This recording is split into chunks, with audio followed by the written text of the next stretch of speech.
Yo, you listening to the Oprah Rose Show with TT and Gigi, and yeah, get it poppin'. Thoughts.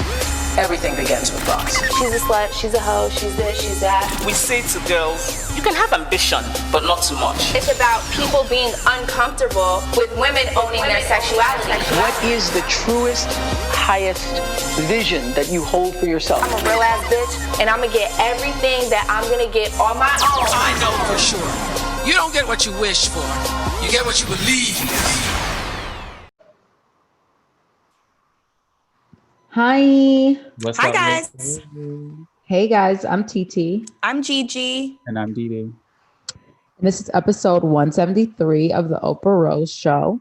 We're winding down to the end of the year. Cannot believe it. So many episodes, so many days left. As I just picked up my glass of wine.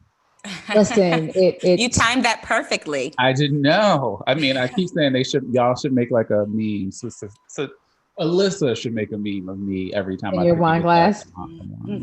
We have to play like a drinking game, like how many for Patreon, like how many times did Didi lift his wine glass or something. Too many. So, thank you guys as usual for tuning in and listening.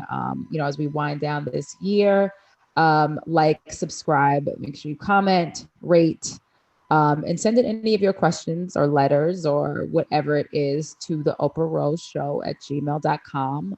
It's been quiet. So email us. Yeah. Even if it's topics, other things that you guys want to see. I think we started off with hotels, but yeah. If it's, like I said, if it's topics that you want to discuss or anything, we're open basically. Yeah. I'm surprised no one has talked to us about politics recently. We used to be on our pedestal, Gigi, talking about politics. Yeah. It's a lot going on in the world, playboy. Yeah. Very true. But that's not what we're doing today. No. Today we're talking about vaginas and other things. Should I leave? I should leave. No, don't leave. Stay. No. This is an equal opportunity conversation for all parties involved. So we're super excited to have, I'm going to call you, is it a therapist or a sex therapist, actually? So I'm a therapist, but I specialize in sex. So however you want to put it is fine. Okay, so a therapist that specializes in sex. Kaycee, so happy to have you on the show with us. We're going to call you KK. KK. Thank you. So I can feel part of the crew. Thank you. KK. Call you KK. And I just have to say that, like, you have amazing energy, even through a Zoom call. I'm so glad you can feel it. Thank you. I appreciate it. Felt it over the Instagram, to be honest. Yeah, I did. It comes off in your videos, like, and I think it's so hard to do in this virtual world. But it is. You have such a calming spirit. I think we've all had like a really rough day. And so when you came on, I was like, oh my gosh, her spirit is so calming. I needed this. Right. Virtual sage. Thanks. Love it. My pleasure. My pleasure. Cleanse our video cameras and our Zoom. Yes. So, smudge them up. I'll smudge them up with my light. Smudge all my shit after today. So we just gonna get into it. I think we have some icebreaker questions. We do. Let's break it. We do. It's a segment that we like to do called This or That. So you make a choice between the two selections that we will provide you based off of what your preference is. You ready? I'm ready. Okay. Would you prefer, or this or that, clitoral orgasm or an intercourse orgasm? You're going to start with a really difficult one? Yes. I'm going to go with intercourse orgasm. Okay. That's a good one. Yes. Dating apps or meeting in person? Meeting in person. Okay. Even in Corona? Wear a mask. But then you can't see half the face. Okay. We'll work on that. I need to feel your energy in person. Word. Yeah. And then finally, this is a good one. Okay. Good dick that gives you BV or big dick but can't fuck. I'm going to go with option B because I can teach the big dick what to do. Fair. Yeah. Or if he don't know how to do, you can just get on it and figure it out real quick. Yeah, I can handle that for sure. Love it. I was like, neither. You can tell I'm very impatient. I never would have thought of teaching someone. It's my damn problem. But so, how did you get involved in, obviously, like you said, you're a therapist, but get involved more so in specializing in sex therapy? Great question. So, listen, there aren't a lot of people that look like us that are talking positively about sex and pleasure. So, one, I think when I was managing being very unsatisfied in my sex life, probably 15 to 20 years ago, I'm dating myself a little bit. I was in this place of like, who can I talk to? Like, where do I go? Who looks like me? Because there's got to be another way. I need help. And there weren't many people. Dr. Ruth, that was my girl. But she's white and she's old. So Dr. Ruth, the little tiny little sex lady. Yes, she's a sex therapist. Yes. So that was my introduction into the idea that there were sex therapists out here. And at that point, as I started my own journey and made some amazing success, I thought, I want to help other people. I want to support other people. So instead of just generalizing in depression or anxiety or other mental health issues, I decided to specialize in sex and pleasure. Love it. See, that's what I said. You are a patient woman. To be able to even recognize that, to then explore that. So we love to hear it. She had a show on MTV. I feel like I remember her from like. She did. Okay. Dr. Ruth. I think she had a radio show. Yeah, she was kind of like trailblazer with that. I think she was like definitely the first person that we saw do that. And she's also like 90. She's still alive, right? She's still alive, barely, but she's still hanging on and talking about sex. Yes. And she does occasional YouTube video appearances, and she has a lot of notoriety in the field. So I do appreciate her. But there's a lot more folks that came on board along the way that have been great mentors from a distance, and people who I've looked up to in the sexual health arena. So, yeah. I love a pioneer. Yeah, a woman at that. So when your clients reach out to you, essentially, what are some of the most common problems or issues? Obviously, I know that everyone's body is different, everyone's situation is different, but is there some level of commonality or something that you've seen that kind of has been consistent? There's a couple of themes I think that are pretty prevalent. One, from couples that have been in long-term relationships. They seek out my service because they used to have really great, amazing sex hanging from the chandeliers. And 5 to 10 years later, it's just the energy is different. Life has taken over, stressors have taken over, and they don't even know who they are sexually anymore. And because they don't know who they are as an individual, as a couple, they don't know how to spark that back. So I see that a lot with couples. I think another thing with couples where there's been infidelity, I see them come in where they're trying to work on their relationship and they want to improve their sex life. So that's pretty common. I see a lot of vagina owners who aren't having orgasms. They're just not having them. Their idea about sex is to pleasure their partner, but not for them to experience pleasure. Sex is often a weapon. It's transactional, and they're ready to change that. Yeah. I think that's interesting because we had a recent episode just with a relationship therapist, and we were talking about how sometimes it's very difficult, in particular, to get Black men to come to therapy. And I was thinking like, that has to be like another level of, trust and everything else involved to then say with your partner, like, it's not really hitting it for me like it used to be able to even get to that point. And I think so many times also, we say to men, like we were faking orgasms or acting like everything is okay and it's not. And they think that they have like the best sex ever. And it's like, nah, it's not even good, which I want us to stop that. Please, Lord.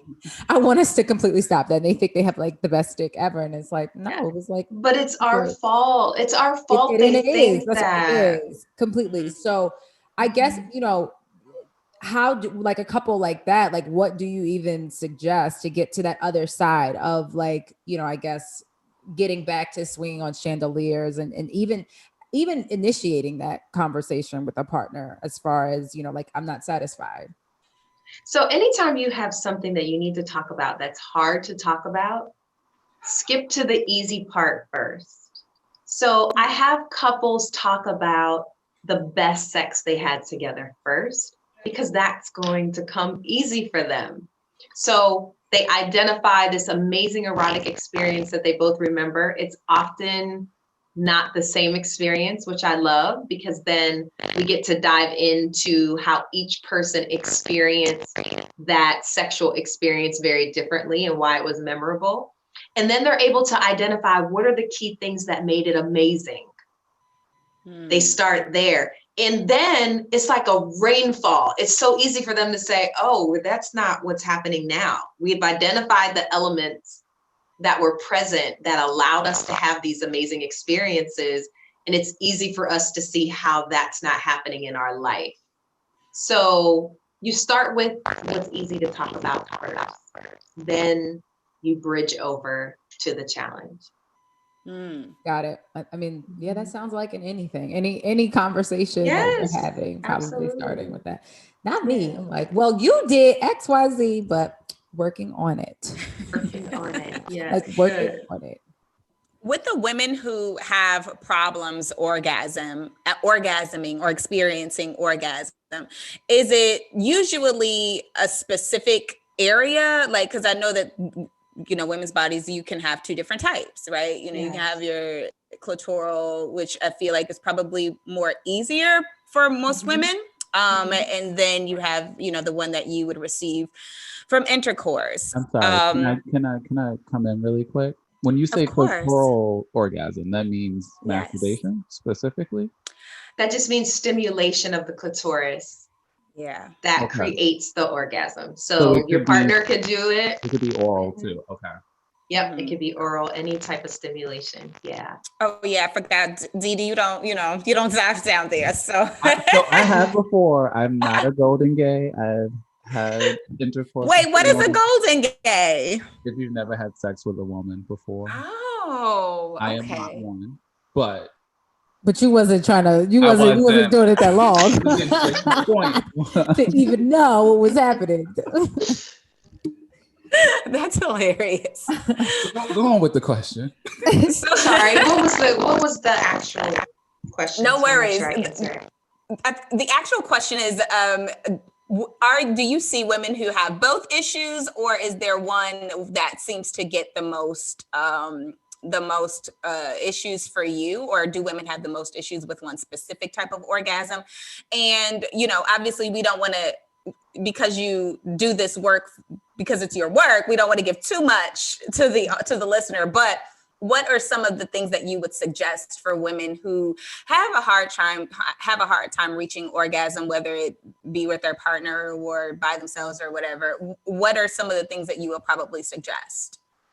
So the first thing I suggest is definitely self-pleasure. So a woman should be able to experience an orgasm without anyone else being there, other than a toy, her hands, and her imagination. Maybe porn if she chooses. So I think understanding what your body feels like when it experiences the sexual buildup and the tension, and what that release feels in their body. Because a lot of times women think that their orgasm should look like what they see in porn, or somebody with a penis. And it's not the same. It's completely different. It feels very different. And some women have had orgasms and didn't know it was an orgasm because they thought it was supposed to be this explosive fireworks and confetti. And it was more like this, oh, that was real chill. That was like a wet, what was, right? Like it's real chill. Right. But they can also experience, we're real diverse in the orgasm family. So we can have a lot of different types of sensation. I didn't know that. That's interesting. Yes. Yeah. Yeah, because we only have one. So exactly. Yeah, that's it. And that's why we're able to have multiple orgasms, because you can have an orgasm from clitoral stimulation, and then maybe 10 minutes later, you now experience an orgasm from penetration. And then a couple minutes later, we could go back to a clitoral stimulation. And then maybe now we can throw in a nipple orgasm on top of that. And then we can go back. People have that? Such thing? Yeah. What? You never had a nipple being stimulated? My nipples aren't really sensitive, and they really not sensitive now. I have a kid, and after breastfeeding, that is just them things. Is like fucking. I don't even. They hard as a rock. It's real different. It's gone. Yeah, I don't have none, and I ain't never experienced that. And I have all this sensation, but like I couldn't imagine. Wow.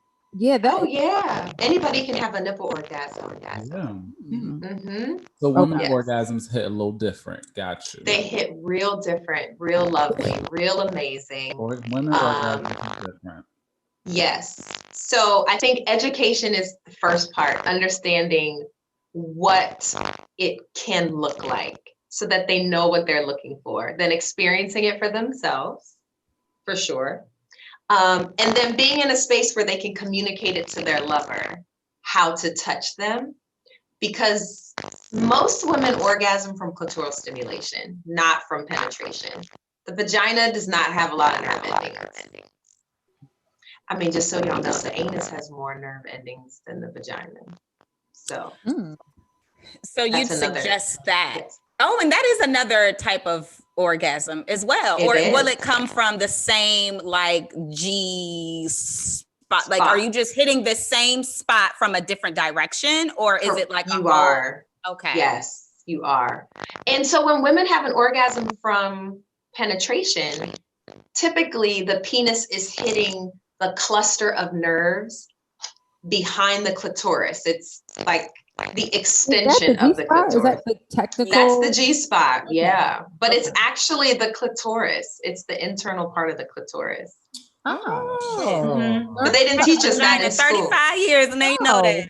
No, they don't teach you any of this. No, I had no idea. I thought the clitoris was just that little itty bitty nub, right? On that, like I had no idea that 3/4 of the clitoris is internal.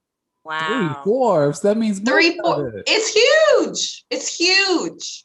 Yeah. Oh, you're gonna look it up a diagram as soon as we get off this call. Yes, please do. I wanted to see if I had my clitoris handy. I could show you. I have a model. KK, you gotta show me because I ain't never gonna see it. So this is the way I'm gonna see it. I know. It's not. You do that on your own time. Do it on your own time. The little man in the boat. I know, and I'm like, so I'm literally sorry. I'm trying to look this up. Yes, so it has legs. So the clitoris has legs like this, and they surround the vaginal canal. Oh my God. So when you have that stimulation, a lot of that stimulation is from the legs of the clitoris that swell just like a penis. Blood rushes to it when you get aroused. Yeah. But on the inside of your body. So a lot of this stuff, I mean, as we just said, like, no, we're 35 just learning this.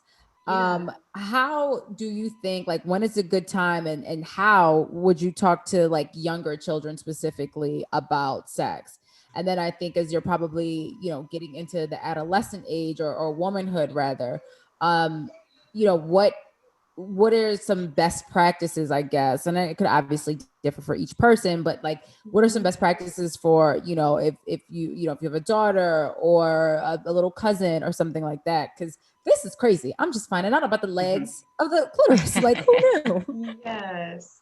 So, I mean, it has to be age appropriate. It's never too early to talk about intimacy and sex, but you just want to make sure it's relevant for that age group, if that makes sense.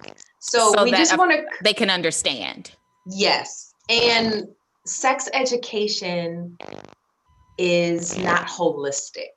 So you want to figure out, what does your child already know that you might not realize they know?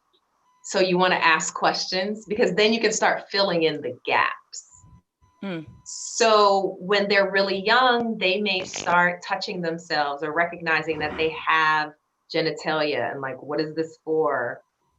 It's easy for boys because they also pee with their penis. But for girls, the clitoris, for example, has no other purpose but pleasure. You don't pee for, like, nothing else happens with it. It's there for, so even just helping them understand their body parts and using words like, that is for pleasure, right? Something as simple as that. Later, when you choose to engage in a relationship, right? Or you choose, so you have to start helping them understand how all the parts fit and why they have them. And I think you can do that at any age. But you really want to start with, what do they know? Because they know a lot more than what parents think they know. It's funny you say that. I have a friend who is a elementary school teacher, and she said that it's good to start having the conversation about body parts like by kindergarten, because they'll start like exploring or touching each other, and and you kind of have to at least set the tone or let them know, like, hey, this is my private part or vagina or whatever, and no one should touch it, even mommy or daddy, you should, like, and I was like, wow, at 5? Like, yes, because we're sexual beings, right? So there is an interest in that part of who we are, even at a very young age. Yeah, that's even like the normal. little boys, they'll have like erections at 2. Yes. Yep. Is that part of, I can't remember if we had this conversation or not. And like, is it still the whole thing of like asking your child, let's say if you're giving them a bath, like, can I, clean your private parts or whatever it is? Like, is that, I guess, consent part of it? Is that part of it as well? Or is that like a step too far? But, child, that kid stuff. It's a lot. It's a lot. It's a lot. Yeah. But I mean, you want to teach consent. You want to teach them what that means. I think that's very important. And I think you also have to know your child, right? To help understand. There's a lot of ways you can empower them to wash their privates without your help, giving them instruction, helping them understand that. But sometimes, depending on the child, you do have to help them with that. And really, it's talking them through what you're doing and why, I think is even more important. It's funny you ask that, because my daughter is 2, and even with little things like, I ask her if I can have a kiss. Like, I ask for consent. And I even say that when she says no, I'm like, okay, that's fine. You didn't consent. Like, it's okay. But trying to even instill at a very early age that, your body is your body, even though I'm your mom, it's, you are in control of you. I do not have ownership of that. You gotta be like, child, you are mine. If you don't give me a damn kiss, are you crazy? Like, I'm literally about to like feed you dinner. Like, are you crazy? Give me a damn kiss, please. No, yes, I feel that way. Absolutely, for sure. Like, the nerve of you. Like, no, what? But I have to remind myself that this is in the grander scheme of things. Like, I'm trying to teach her that she has true ownership of herself. I can't teach that and not like honor that too. Yeah, very true. Oh, it's a lot. I know. A lot. So switching gears a bit. So you did a post on your Instagram about different types of lovers and what type of lover are you? Can you just, talk about that a little bit? Yes. So again, we don't talk about this often. You might hear people talk about love languages. right? So what's your love language? But the type of lover that you are is very important for you to identify for yourself. To be honest with you, the labels themselves really don't matter. There's lots of different labels for lovers that various authors and psychologists have come up with. My stress for people is to identify how you love in an intimate and pleasurable way. So are you more selfish and you require someone to give you pleasure first before you want to give them pleasure? There are people who are people pleasers in their non-sensual life, and that carries over into their sensuality. So some people have a hard time receiving. They want to give, they want to be in power. I can't remember the name of that one, but again, the names don't matter because I don't like labels, but it's the concept that's important. And understanding how you interact with somebody. You're not just doing these things out of nowhere. There is a reason, there is a pattern, there is a reflection of who you are in how you show up in your intimate relationships. And you need to understand what that is, because if not, how do you grow in that area? How do you evolve?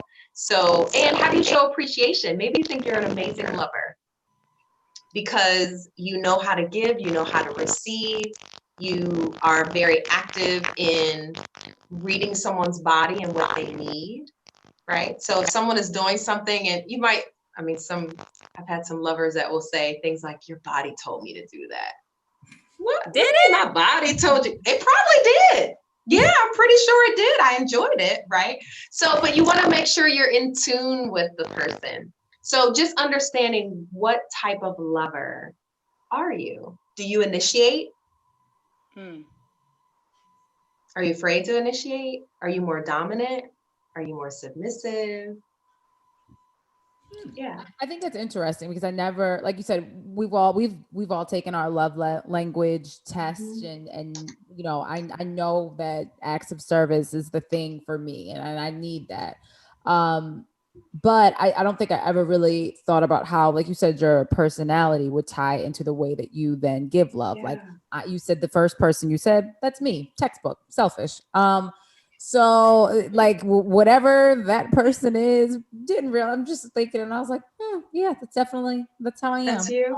But it's not even that it's like my predominant personality per se, but in some things it's just, you know, I am like the person that has no issue saying no, and I don't feel any way, and people are like, I feel bad, and I'm like, for what? Like, no means no, and I don't feel a way, I'm gonna go watch TV or something like that.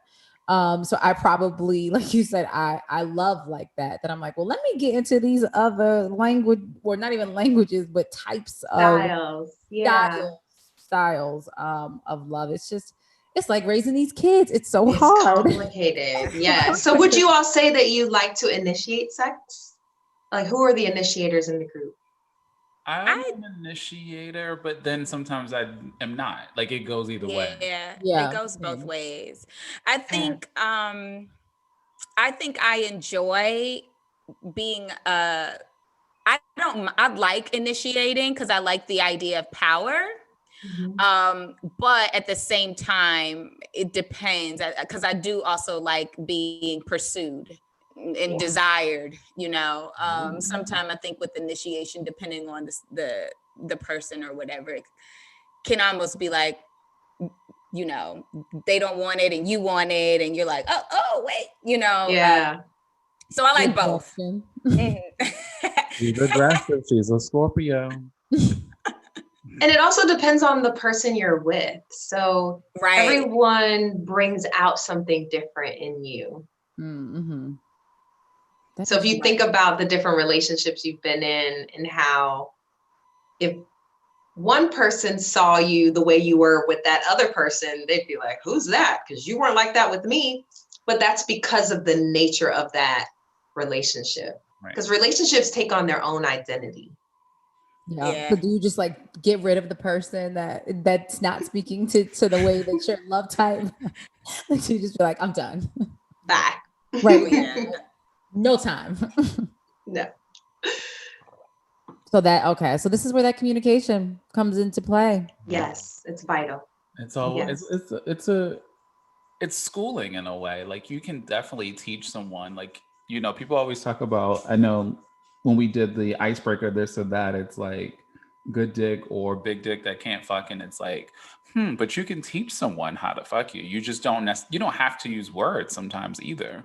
That's right. You can guide them with your body. I mean, I just, sometimes you just aren't compatible with somebody, like So sexually, you know? And I think sometimes you have to wave that white flag. And for me, in situations where, you know, I've communicated like, oh, hey. Have you actually said it out loud?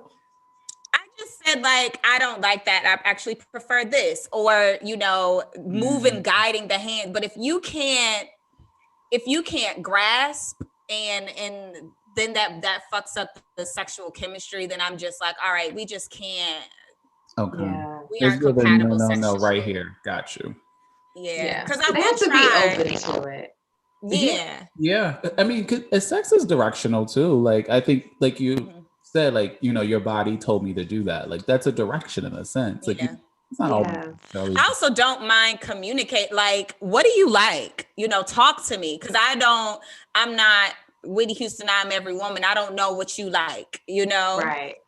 So communicate with me. Let me know. More spit, not, you know, like I don't mind that level of feedback, but I also will provide that too, you know. I was just thinking, have you ever gotten that?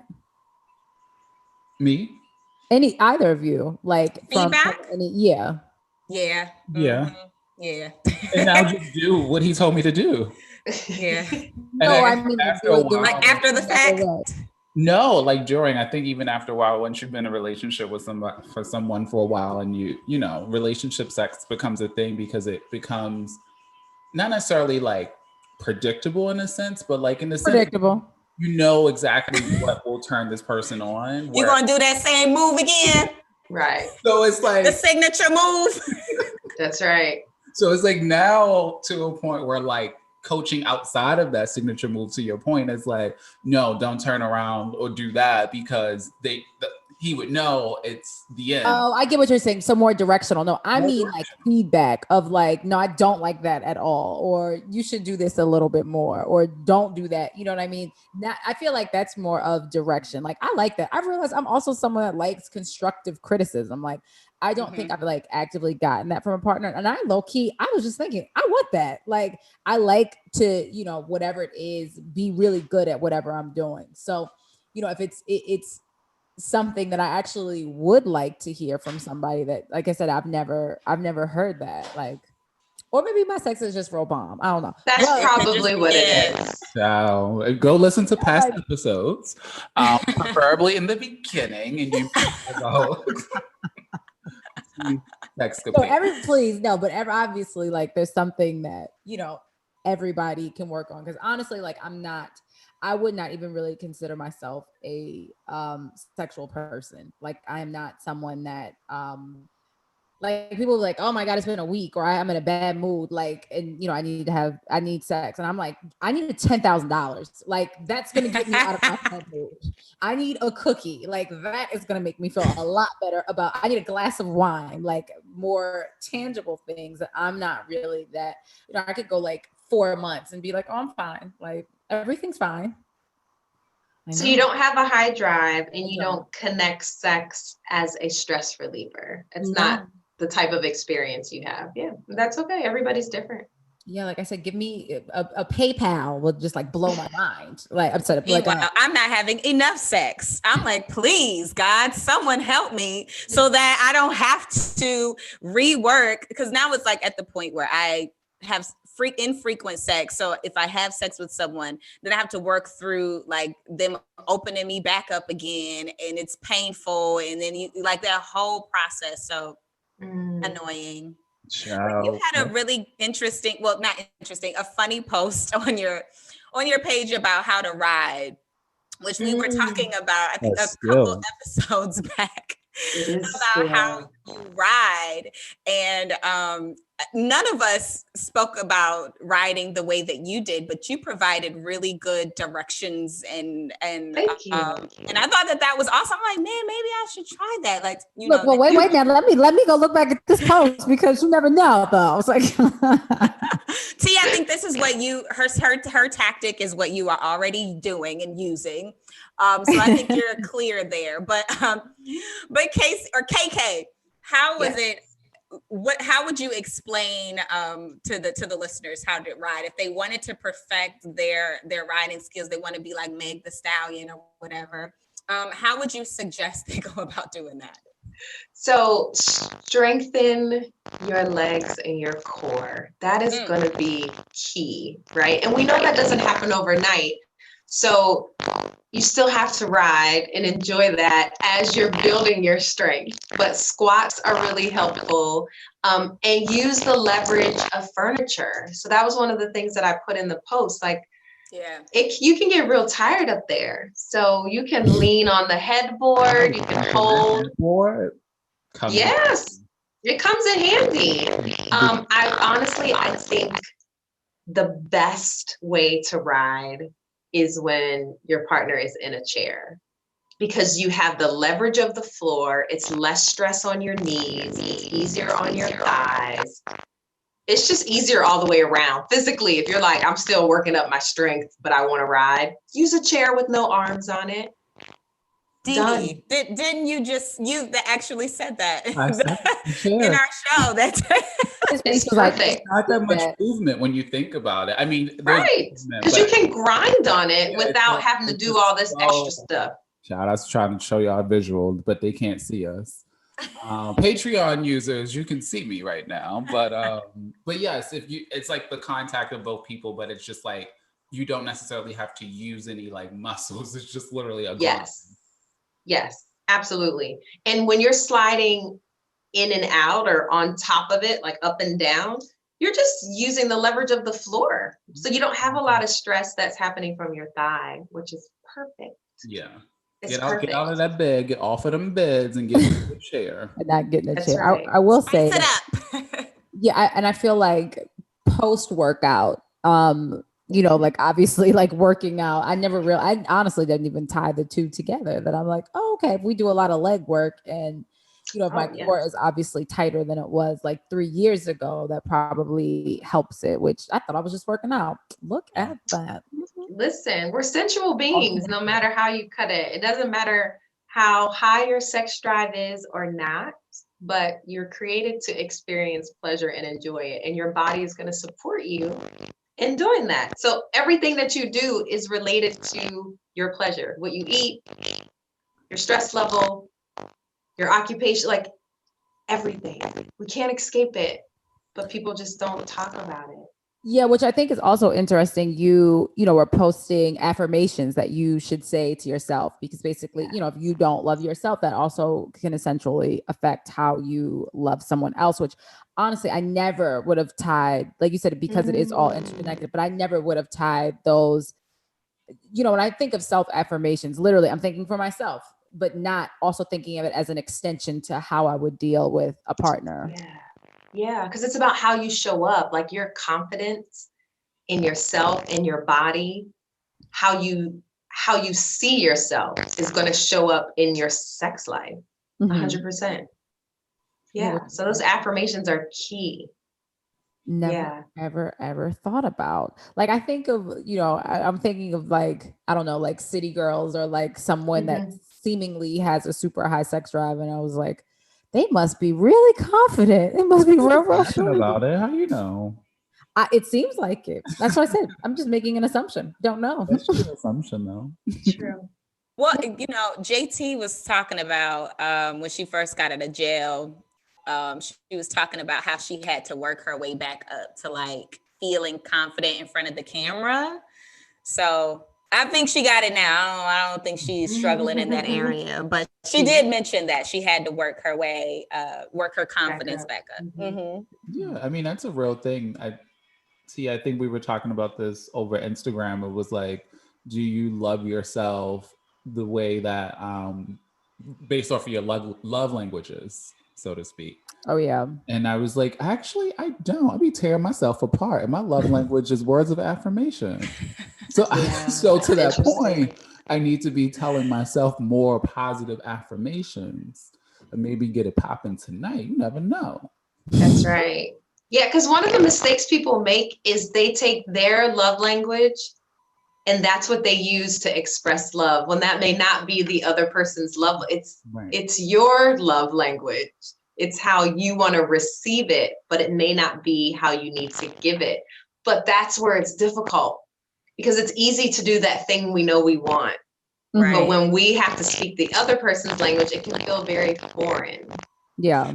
I don't know German. Why you like, I don't speak German. I think that is so true. Even just, I was watching like Real Housewives of Atlanta, and there's a scene with the new member, Drew Sidora, and talking to her husband. And I was like, neither of them are listening to each other. Neither of them like really heard what they came into that dinner with their own agendas. Yeah, they literally work, because it's probably, I mean, I'm sure it's a combination of a bunch of things, but seemingly also like, I am loving you how I want to be loved, like not necessarily like you said how you need to be, because it's just so easy to do that, because it's like, well, I would want this, so I'm assuming you would want this too. Right. Yeah. You cannot expect yourself from other people. No, but we have to be kinder to ourselves. That's the thing. Like you were saying, it's we speak kinder to a stranger than we do to ourselves. I told you, I be in here tearing myself apart, child. And some of that you would never say to somebody. I would never say it to somebody else. Right. What you somebody you love. Yeah. Right. And you're supposed to be loving you, but yet it's acceptable. Read me, Kaycee. I'm saying. I was like, it shouldn't be acceptable. Like you shouldn't be okay with that. And you wouldn't let somebody else talk to you that way either. Right. Yeah. Right? You would like all cuss up, down. I'm ready. Let's box. Let's go. Right. Yeah. Okay. So we have to expect that from ourselves. Okay. Okay. I hear you. Literally, we're like, no problem. We're gonna work on that. Your allergies? It's just your allergies. It's just our allergies. You know, I'm a G. I'm like, sorry. Let me sip this wine. Even worse. Kaycee, what would you tell your younger self? Oh, listen. Oh my goodness. He's not worth it. And I'm thinking of someone in particular. You will always get through it, even when it looks impossible. Yes. Yeah, those are probably my two biggest. I love that. Especially, I feel like, you know, with breakups in particular, you know, you think that you'll never find someone else, and that you'll never like get over this person, and then 3 years down the line you're like, oh my God, who is that person? Well, the way my chart is like, I'm never getting over breakups. None of them. Why? It's just Scorpios, and just the way all of my placements, like love is very intense, and it just takes a long time for me to really get over people. Maybe like get over it enough so that I can engage with somebody else. Truly, fully engage. Scorpios have like a trail of exes that just follow them. Oh wow. I'm like, oh wow. I mean, I'm fine. I'm just saying. I think you're also not somebody that's like always in a relationship. You know what I mean? So I think that would hopefully make it a little bit better. Just it does. Not like you said, some like a long ass trail of like. Because it takes me forever to love. It takes forever. It takes like 8 years for me to love you, and then once I love you, I'm there. Anyway, next question. What about me? Whole other topic. KK got us in therapy right now. Little do we know. No, I can't help it. You're not even doing nothing. That's the funny part. Right. And she just make you want to talk. Right. Yes. Just spilling secrets. Okay. And what do you know for sure? What do I know for sure?